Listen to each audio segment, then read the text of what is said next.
Ito yung University Fund. Malapit lang sa hotel namin. Mga 10 na siguro ngayon guys. 10 ng umaga. Tingnan yung mga puno doon sa taas. Yan. Sobrang ganda.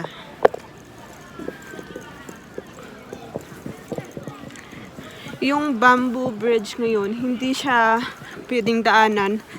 Kasi parang na siya. Nabubulok na. Kasi last year, yung pagpunta namin dito, nakapag picture taking pa kami dyan. Kasi bagong palit yung bamboo bridge. So ngayon hindi siya pwede. Hindi na siya, kumbaga hindi na siya matibay, hindi na siya safe daanan. So yan. Lakad-lakad kami dun sa entrance. Mga 30 minutes siguro yung lalakarin namin. So it's a good exercise na din. Dahil medyo tumataba na kami ni Shalamay. Nagigay naman kami ng meron ding guys, yung parang shuttle na service nila. Kung ayaw mo maglakad, pwede kang sumakay.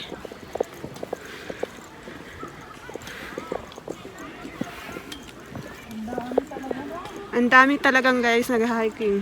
As in, iwan ko ilang tao to. Ngayong aga-aga pa nito. Hanggang gabi na to eh.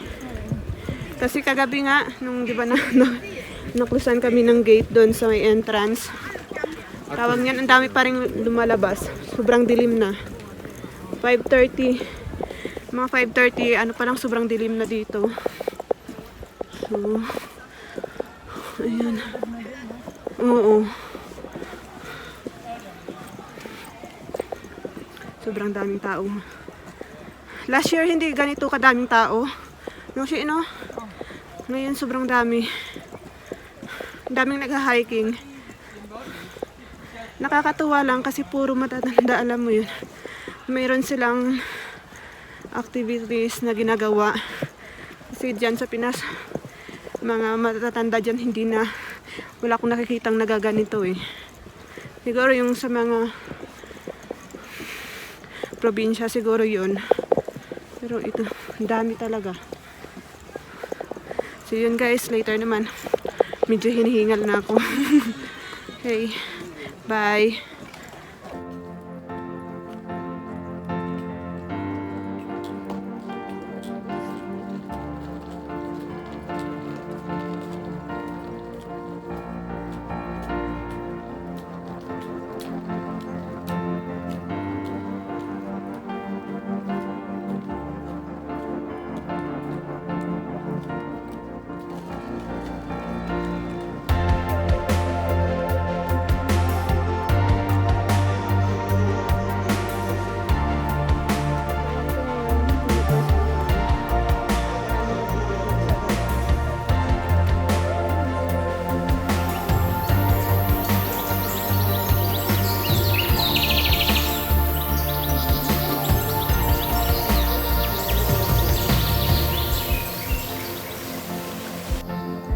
Sobrang ganda ng view dito. Yan, paakyat dyan.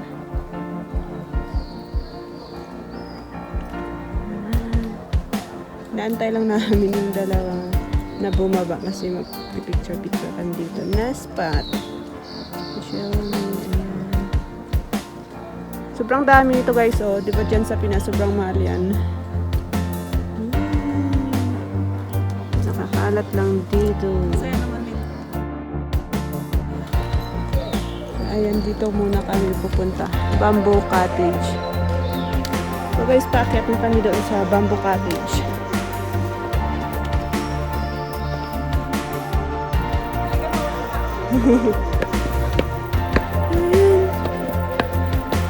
Ayan yung Bamboo Cottage. Kaya nga, aray.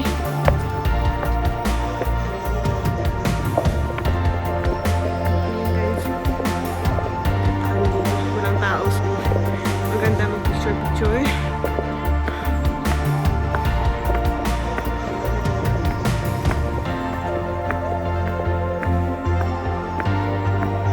Napaikutan siya ng bamboo.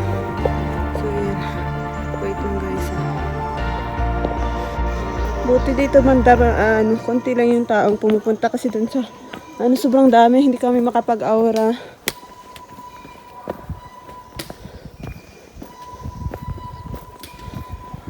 Yan. Ikot-ikot lang.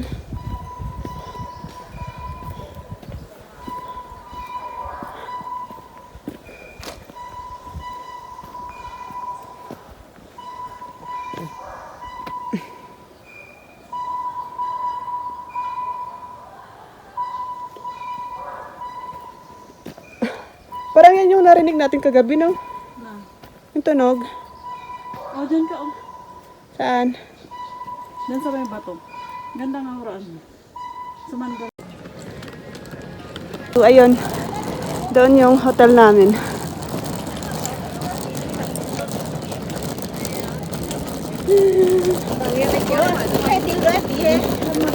Gitna na.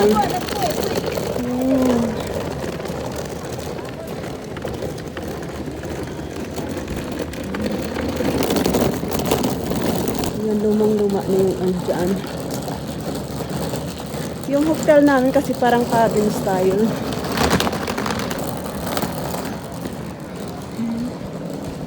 Ayan siya.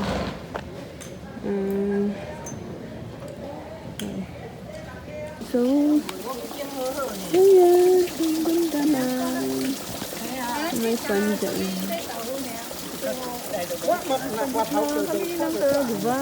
Na, may isda, oh. Saan? Ay, oo nga. Malaki. Ayan, guys. Ewan ko kung makikita nyo yung isda.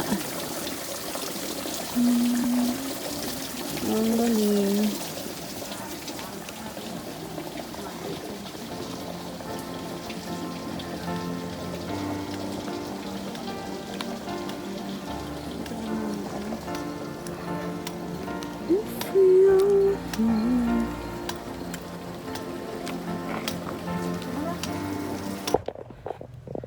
So guys, bumalik kami ng hotel.